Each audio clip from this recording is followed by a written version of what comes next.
सोचो जरा, एक ऐसा किंगडम जो ना प्लांट है, ना एनिमल, ना फोटोसिंथेसिस करता है, लेकिन सांस लेता है और कहीं भी ग्रो कर सकता है, ब्रेड पे, ट्री ट्रंक पे और हाँ कभी कभी स्किन पे भी। हाँ दोस्तों, बात हो रही है किंगडम फंजाई की। अब ऑनेस्टली फंजाई सुनते ही मुश्किल नेम्स याद आ जाते हैं, लेकिन डोंट वरी, इस वीडियो के बाद आपको सब क्रिस्टल क्लियर हो जाएगा। हम देखेंगे कि फंजाई प्लांट से अलग क्यों है, ये कैसे फीड करते हैं, कैसे रिप्रोड्यूस करते हैं और सबसे इम्पोर्टेंट, नीट में या फिर आपके एग्जाम में कौन से पॉइंट्स मोस्ट इम्पोर्टेंट हैं। तो इस वीडियो को एंड तक जरूर देखना, क्योंकि ये सिर्फ फंजाई सीखने का नहीं बल्कि एनसीईआरटी से इसको पूरा याद करने का टाइम है। ओके, और ये पार्ट सी है इस चैप्टर का, और मैं ऑलरेडी 2 पार्ट्स डाल चुकी हूँ, तो आप उसको भी देख लो जाकर के। और इस वीडियो में अब हम फंजाई स्टार्ट करते हैं। इस लेक्चर में सबसे पहले फंजाई में हम ये देखेंगे एनसीईआरटी क्या कहती है। अब एनसीईआरटी कहती है कि जो फंजाई है, इसका सबसे इम्पोर्टेंट पॉइंट कि ये हेट्रोट्रॉफिक है, ये पूरा किंगडम हेट्रोट्रॉफिक है ना। मतलब ये हेट्रोट्रॉफिक मोड पे ही डिपेंडेंट है अपने न्यूट्रिशन के लिए। अब हेट्रोट्रॉफिक मोड में भी ये सबसे ज्यादा क्या करते हैं, ये सबसे ज्यादा डेड और डिके पे फीड करते हैं, मतलब कि ये सैप्रोफिटिक होते हैं मोस्टली। ऑलराइट, अब नेक्स्ट पॉइंट की मैं बात करती हूँ कि ये बहुत ज़्यादा डाइवर्सिटी शो करते हैं। ये शो करते हैं ग्रेट डाइवर्सिटी, किसमें, अपनी मॉर्फोलॉजी में, मतलब इनके जो एक्सटर्नल फीचर्स हैं, ठीक है, तो अपनी मॉर्फोलॉजी में बहुत ज़्यादा डाइवर्सिटी शो करते हैं और अपने हैबिटेट में भी, जहाँ पे ये पाए जाते हैं, मतलब ये बहुत तरीके की जगहों पे पाए जा सकते हैं। ओके, नेक्स्ट, अब इनकी बॉडी की बात करें तो ये फिलामेंटस होते हैं, ठीक है। अब फिलामेंटस को समझने के लिए अब आप ये समझो कि यहाँ पे जो इनका स्ट्रक्चर है, ये एक यूनिट से बना होता है जिसको हम बोलते हैं हाइफे। अब हाइफे कैसा होता है, हाइफे होता है स्लेंडर थ्रेड लाइक स्ट्रक्चर, होता है slender and thread like structure. Okay, अब आप ऐसा इमेजिन कर सकते हो कि जो हाइफे हैं ये एक दूसरे से जुड़ करके क्या करते हैं, नेटवर्क बनाते हैं, ठीक है। अब जब ये नेटवर्क बनाते हैं तो एक फिलामेंटस स्ट्रक्चर बनता है, जिसको हम क्या बोल सकते हैं, माइसीलियम बोल सकते हैं, ठीक है। तो आप ऐसे इमेजिन कर सकते हो कि जैसे ये बहुत सारे हमने हाइफे जो है वो यहाँ पे हमने जोड़ दिए, ठीक है। अब हाइफे के अंदर अपना न्यूक्लियस भी मौजूद है। ऑलराइट, तो ये बन गया हमारा माइसीलियम। अब ऐसे माइसीलियम को जिसके अंदर हमें दिख रहा है कि ये वॉल्स बनी हुई है ना, ये क्या है, ये वॉल्स बनी हुई हैं, तो ऐसे माइसीलियम को हम बोलते हैं सेप्टेट। ओके, अब इमेजिन करो अगर मैंने इसमें से ये बीच में से क्रॉस वॉल्स हटा दी। ओके, मेरा इरेजर थोड़ा बड़ा है बट मैं ऐसे कर लेती हूँ। तो अगर मैंने क्रॉस वॉल्स हटा दी तो क्या होगा, सबके न्यूक्लियस एक साथ ऐसे दिखेंगे हमें बीच में, है ना। तो माइसीलियम जो है, अगर मैं इसमें से सेप्टा हटा दूँ, मतलब वॉल्स हटा दूँ, तो ये क्या बन जाएगा, ए सेप्टेट बन जाएगा। और अगर ये ए सेप्टेट बन जाएगा तो मुझे इसमें मल्टी न्यूक्लिएटेड कंडीशन देखने को मिलेगी। और मल्टी न्यूक्लिएटेड कंडीशन को मैं एक और वर्ड बोलती हूँ, क्या, दैट इज सिनोसिटिक। ओके, तो अगर मैं बोलूँ, देखो अगर मैं बोलूँ कि माइसीलियम सेप्टेट भी हो सकता है, ए सेप्टेट भी हो सकता है, तो ठीक है। अगर ए सेप्टेट है तो उसमें मल्टी न्यूक्लिएटेड कंडीशन आएगी, ऑब्वियसली आएगी। अगर तुम वॉल्स हटा दोगे तो जो न्यूक्लियस है वो तो वहीं रह जाएंगे, है ना। तो बहुत सारे न्यूक्लियस हमें एक ही चेम्बर के अंदर दिखेंगे, तो हम क्या बोलेंगे, सिनोसिटिक है। अब नेक्स्ट पॉइंट, तो नेक्स्ट पॉइंट हमारा है कि ये हेट्रोट्रॉफिक मोड ऑफ न्यूट्रिशन तो रखता ही है, उसके साथ साथ ये सिम्बायोटिक रिलेशनशिप भी दिखाता है, तो इसलिए हम इनको क्या बोलते हैं कि ये सिम्बायोंट भी हो सकते हैं। अब इनके सिम्बायोंट के ना 2 फेमस एग्जाम्पल हैं, एक तो हमारा है लाइकन और दूसरा है हमारा माइकोराइजा। ओके, तो लाइकन जो है वो किसका एसोसिएशन होता है, मैं यहाँ पे लिखती हूँ फंजाई और एल्गी का। ये बहुत इंपॉर्टेंट है और बहुत सिंपल सी चीज है जो कि बच्चे भूल जाते हैं कि लाइकन फंजाई और एल्गी का एसोसिएशन होता है, और माइकोराइजा जो है वो फंजाई प्लस किसका, रूट्स ऑफ हायर प्लांट, मतलब कि जो हायर प्लांट होते हैं उनके रूट्स में ये जाकर के एसोसिएशन कर लेता है सिम्बायोटिक, और ऐसे स्ट्रक्चर को हम क्या बोलते हैं, माइकोराइजा बोलते हैं, ठीक है। अब नेक्स्ट पॉइंट कि ये जो है ये रिप्रोडक्शन कैसा शो करता है भाई, तो ये तीनों ही टाइप का रिप्रोडक्शन शो करता है। तीनों मतलब कौन से, ये वेजिटेटिव भी शो करता है, ये एसेक्सुअल भी शो करता है, और ये सेक्सुअल भी शो करता है। ठीक है, चलो अब इन्हीं के बारे में हम पढ़ने वाले, रिप्रोडक्शन ये किस किस तरीके से करता है और ये क्या यूज करता है। ओके, तो अब फंजाई में जो वेजिटेटिव रिप्रोडक्शन है ये फिजन से भी होती है, ये आपको याद रखना है। ठीक है, फिजन से भी होती है, ये फ्रेगमेंटेशन भी करता है और ये बडिंग भी करता है।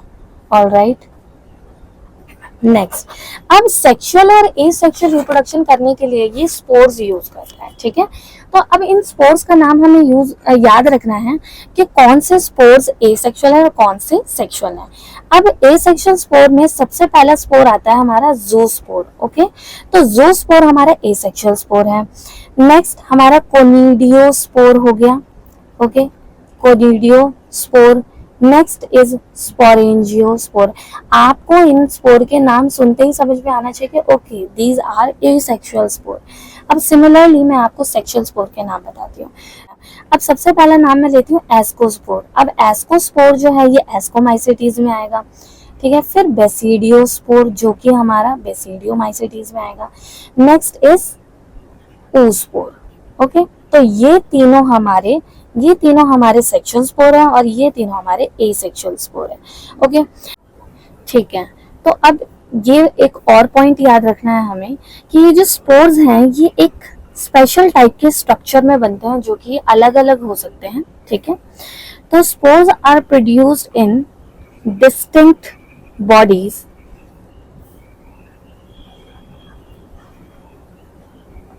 जिनको हम क्या बोलते हैं, फ्रूटिंग बॉडीज। ठीक है,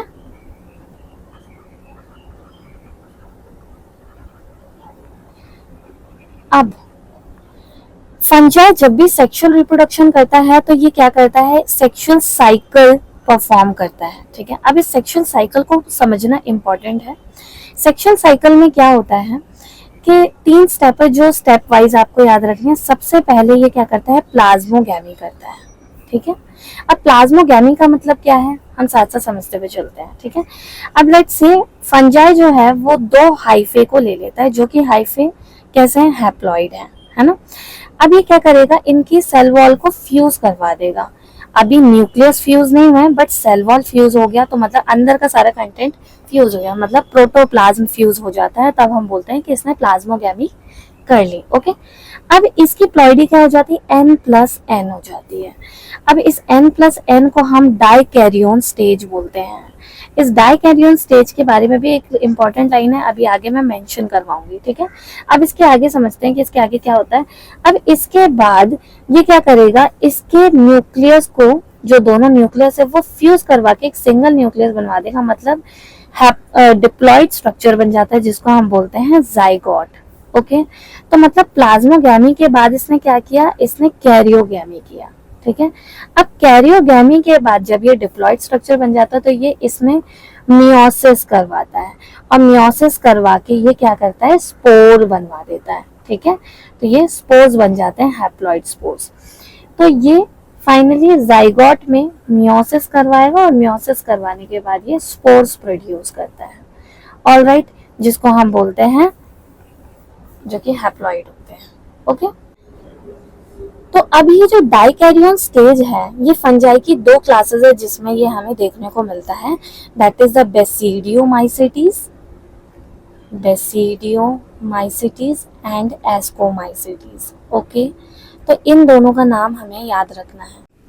अब यहाँ से फंजाई का वो पोर्शन स्टार्ट होता है जहाँ से बहुत ज़्यादा याद करने की चीज़ें आ जाती हैं और बहुत कंफ्यूजिंग होता है। ठीक है, तो सबसे पहले हम ये जानते हैं कि फंजाई को 4 क्लासेस में डिवाइड किया गया है, पर किस बेसिस पे डिवाइड किया है।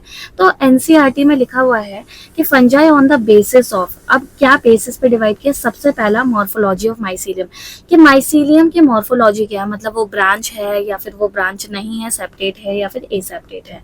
फिर next mode of spore formation. ठीक है, स्पोर किस तरीके से बनते हैं, एक्सोजीनियसली बन रहे हैं, एंडोजीनियसली बन रहे हैं। ठीक है, नेक्स्ट इज फ्लोटिंग बॉडी। तो ये 3 बेसिस है जिसके बेसिस पे फंजाई को 4 क्लासेस में डिवाइड किया गया है। ठीक है, अब सबसे पहला है फाइकोमाइसिटीज जिसको हम पी से डिनोट कर लेते हैं, फिर उसके बाद एस्कोमाइसिटीज जिसको हम ए से डिनोट कर लेते हैं, फिर बेसिडियोमाइसिटीज बी से डिनोट कर लेंगे और ड्यूट्रोमाइसिटीज जिसको हम डी से डिनोट कर लेंगे। ठीक है, अब अब यहाँ पे जो हम 4 क्लासेस पढ़ते हैं, अब इनमें से ना मैंने कुछ चीजें एक्सट्रैक्ट करके अलग से लिख लिया। अब देखो ये मेरा तरीका है याद करने का और करवाने का, तो आप भी इसी तरीके से याद करोगे तो इजीली आपको याद हो जाएगा, ठीक है। अब सबसे पहले हम ये देख लेते हैं कि इनमें कौन है जिसके माइसीलियम ब्रांच होते हैं, अनब्रांच होते हैं, सेप्टेट और एसेप्टेट होते हैं, ठीक है।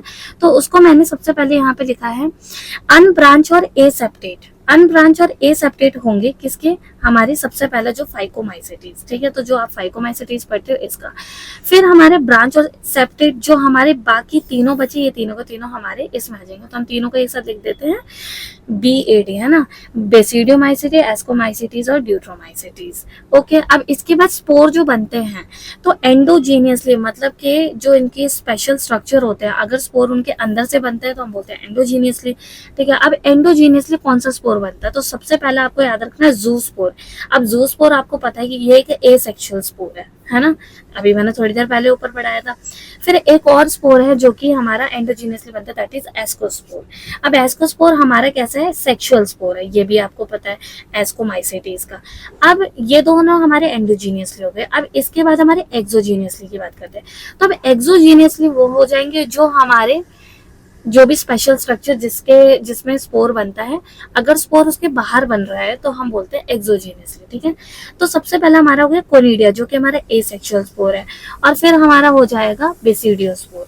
ओके, तो बेसिडियोस्पोर हमारे सेक्सुअल स्पोर हो गया। ऑलराइट, अब इसके बाद हम चारों क्लासेस के कुछ फीचर्स पढ़ेंगे जो कि वहां पे अलग सेपरेट दे रखे हैं, ठीक है। अब इनकी ये वाली जो चीजें हैं ये भी इसी में ही बताई गई हैं अलग से, बट मैंने ऑलरेडी इनको एक्सट्रैक्ट करके लिख लिया तो मैं इसको दोबारा रिपीट नहीं करूंगी।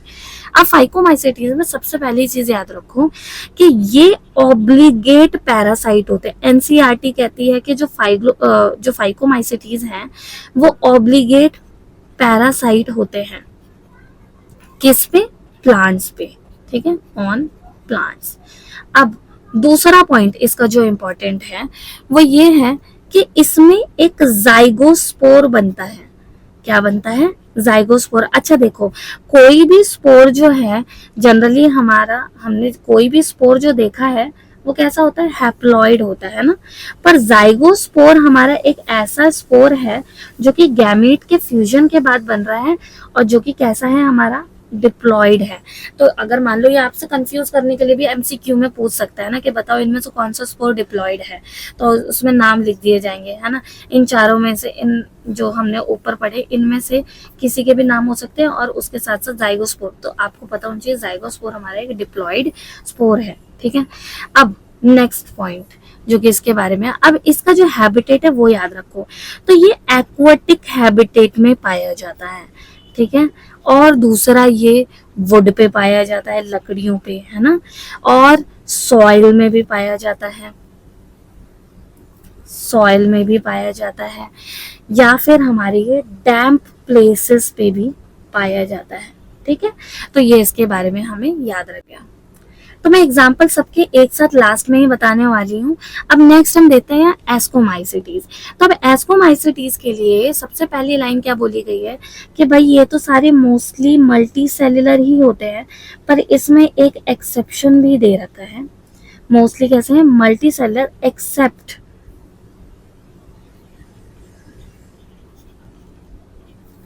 एक्सेप्ट हमारे ये एक्सेप्शन है, बहुत इंपॉर्टेंट है ईस्ट। और वैसे भी आप याद रखोगे कि पूरे फंजाई में सारे के सारे हमारे मल्टीसेलुलर ही होते हैं, बट इकलौता ईस्ट ही है जो कि हमारे यूनिसेलुलर है, ठीक है। अब इसके बारे में अगला पॉइंट है कि ये सैप्रोफिटिक होते हैं, ओके, और ये हमारे डिकम्पोजर्स भी होते हैं,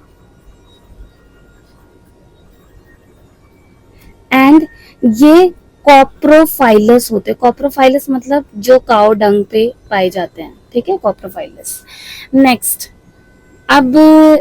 नेक्स्ट हम बेसिडियोमाइसेटीज में देखते हैं, ठीक है। तो बेसिडियोमाइसेटीज है, अब देखो यही होते हैं जो हमारे होते हैं मेनली मशरूम्स, ठीक है। और ये कहाँ पे होते हैं, हमारे सॉइल में पाए जाते हैं, लॉग्स में पाए जाते हैं, ठीक है, ट्री स्टम्प्स पे पाए जाते हैं, ठीक है। ये प्लांट्स में रट्स एंड स्मट्स कॉज करते हैं, ठीक है, रट्स एंड स्मट्स कॉज करते हैं in plants. Next and very important इसके बारे में है कि इसके पास कोई भी एसेक्सुअल स्पोर नहीं होता, नो एसेक्सुअल स्पोर, ओके। और कोई भी सेक्स ऑर्गन भी इसके पास नहीं होता। बट इसका मतलब ये नहीं कि ये सेक्सुअल रिप्रोडक्शन करता नहीं है, करता है, सेक्सुअल स्पोर होते हैं इसके पास, ठीक है। अच्छा, अब अगला पॉइंट तो हम इसके एग्जांपल लास्ट में देखेंगे। अब ड्यूट्रोमाइसिटीज, ड्यूट्रोमाइसिटीज को हम क्या बोलते हैं, इम्परफेक्ट फंजाई बोलते हैं। इम्परफेक्ट फंजाई बोलने का भी रीजन है ना। इम्परफेक्ट फंजाई क्यों बोलते हैं, क्योंकि इसके पास कोई भी सेक्सुअल फेज नहीं होता। तो ये इसका बहुत ही इंपॉर्टेंट पॉइंट है कि इसके पास कोई भी सेक्सुअल फेज नहीं होता, ठीक है। अच्छा, अब इसके बाद ये याद रखना है कि इसमें एसेक्सुअल स्पोर जो यूज होता है वो कौन सा है, हमारा कोनिडियो स्पोर यूज होता है, ठीक है। ओके, कोनिडिया, सिर्फ कोनिडिया लिख सकते हैं।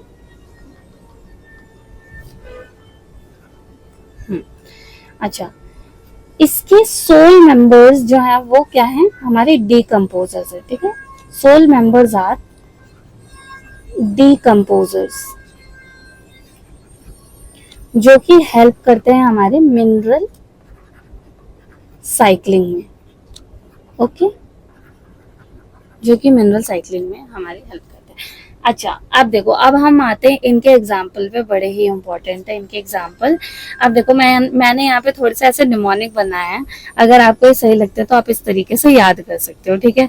चलो भाई, फाइकोमाइसेटीज है ना, पी से है, तो पी से हम क्या करने वाले हैं, फाइकोमाइसेटीज को हम मारने वाले हैं, ठीक है। तो हम बोल रहे हैं, हम यहाँ पे बोलते हैं फिर से मार, फिर से मार, ओके। अब फिर से ना, पी से याद रखना, हमारा फाइकोमाइसेटीज हो जाता है ना, फाइकोमाइसेटीज। अब इसके जो एग्जाम्पल है हमारे, तो इन एग्जाम्पल को देखो। एम से हमारा हो गया म्यूकर, ए से हो गया एल्ब्यूगो, और आर से हो गया हमारा राइजोपस, ठीक है। अच्छा, अब एक चीज मैं इसको थोड़ा और ऐसे स्प्लिट करती हूँ फाइकोमाइसेटीज को, कि फाइकोमाइसेटीज को हम ऐसा भी याद कर सकते हैं कि भाई यहाँ पे एम है, ठीक है। हम यहाँ पे 3 एम देखते हैं, 3 एम, कितने, 3 एम, ओके। सबसे पहला एम जो है वो, उससे याद रखो आप म्यूकर। दूसरा आप याद रखोगे मोल्ड ऑन फंजाई, क्या, मोल्ड ऑन फंजाई। तो मोल्ड ऑन फंजाई कौन होता है, हमारा राइजोपस होता है, ठीक है, राइजोपस। अच्छा, अब तीसरा एम जो है वो हमारा हो जाता है मस्टर्ड फंजाई, ठीक है, मस्टर्ड फंजाई। अब मस्टर्ड फंजाई कौन सा होता है हमारा, ये जो तीसरा हमारा बचा है, that is the Albugo, okay. तो आप इस तरीके से याद रख सकते हो यहाँ पे। अब नेक्स्ट एग्जाम्पल की बात करते हैं, एस्कोमाइसेटीज के एग्जाम्पल। अब एस्कोमाइसेटीज के एग्जाम्पल के लिए ना आप ये शब्द याद रखो, क्या याद रखना है हमें, कैपनी, क्या याद रखना है, कैपनी, ठीक है। अब कैपनी से देखो, सबसे पहले हमारा सी आ गया, सी से हो गया हमारा क्लेविसेप्स, ठीक है। ए से हमारा हो गया यहाँ पे एस्परगिलस, क्या आ जाएगा, एस्परगिलस। पी से आ गया हमारा पेनिसिलियम, ठीक है, पेनिसिलियम। फिर एन से हमारा हो जाता है न्यूरोस्पोरा, क्या हो जाता है, न्यूरोस्पोरा। और वाई से हमारा हो जाता है ईस्ट, ओके। तो ये आप एग्जाम्पल इस तरीके से याद रख सकते हो। अब बेसिडियोमाइसिटी के एग्जाम्पल की बात करते हैं। तो इसका एग्जाम्पल याद रखो, बेसिडियोमाइसिटी से, बी से बेसिडियोमाइसिटी से, बी से हम याद रखेंगे बापू से बागपू, क्या करेंगे, बागपू, ठीक है। मतलब मैंने पहले सोचा था बापू कर देते हैं, बट फिर मैंने सोचा नहीं, इसको थोड़ा और सटीक बनाने के लिए हम याद रखेंगे बागपू। अब बागपू से क्या हो जाता है, देखो, बी से हो गया हमारा बेसिडियोमाइसिटीज, ठीक है। तो ये तो हो गया हमारा बेसिडियोमाइसिटीज। अब ए जी करने से हमें ये फायदा है, हमें क्लियरली याद रहेगा कि ए से क्या है, क्योंकि ए से तो काफी सारे है ना, एस्परगिलस भी है, एल्ब्यूगो भी है, तो हम यहाँ पे याद रख सकते हैं भाई ये है हमारा एगैरिकस, ठीक है। पी से हमारा हो जाता है पक्सीनिया, पी से है पक्सीनिया, और यू से हमारा यूस्टिलैगो, ठीक है। अब इनके बारे में भी एक छोटी छोटी इंफॉर्मेशन याद रखनी है, वो क्या है कि यूस्टिलैगो हमारा स्मट कॉज करता है, ठीक है, और पक्सिनिया हमारा रस्ट कॉज करता है वीट में, और एगैरिकस जो है ये हमारा मशरूम है, ठीक है, जो हम खाते हैं मशरूम। ऑल राइट, तो ये है। अब इसके बाद ड्यूट्रोमाइसेटीज का। अब ड्यूट्रोमाइसेटीज का कैसे याद रखें भाई, तो ड्यूट्रोमाइसेटीज के लिए मैं यहाँ पे बताती हूँ, ऐसे याद रखो आप, dual dual collector, dual collector की स्पेलिंग यही याद रखनी है आपको, ठीक है। अब डुअल कलेक्टर से देखो, सबसे पहले डी यू से हो गया हमारा ड्यूट्रोमाइसेटीज, ठीक है। अब ए एल से याद हो जाएगा हमें ऑल्टरनेरिया, क्या हो जाएगा, ऑल्टरनेरिया। फिर कलेक्टर से देखो कॉलेटोट्राइकम, है ना, कॉलेटोट्राइकम। और टी आर से हो जाएगा हमारा ट्राइकोडर्मा। आई होप ये सब आपको याद हो जाएंगे इस तरीके से। तो एक तो फिर सेमार, फिर कैपनी, फिर बागपू, फिर डुअल कलेक्टर। अब ऐसे याद रख लोगे आप। और यहाँ पे ये चीजें याद रखनी जरूरी हैं, 3M क्योंकि यहाँ पे मैंने ये बताया mould on fungi, mustard fungi हम किसको बोलते हैं, ठीक है। अब एक और इम्पॉर्टेंट पॉइंट ऐड कर लो यहीं पे कि जो न्यूरोस्पोरा है ये हमारा एक्सटेंसिवली यूज्ड होता है किसमें, बायोकेमिकल फील्ड में, ठीक है, extensively use in bio. Okay, बाकी ये तो आपको पता ही होगा कि पेनिसिलियम हमारी एंटीबायोटिक है। ओके,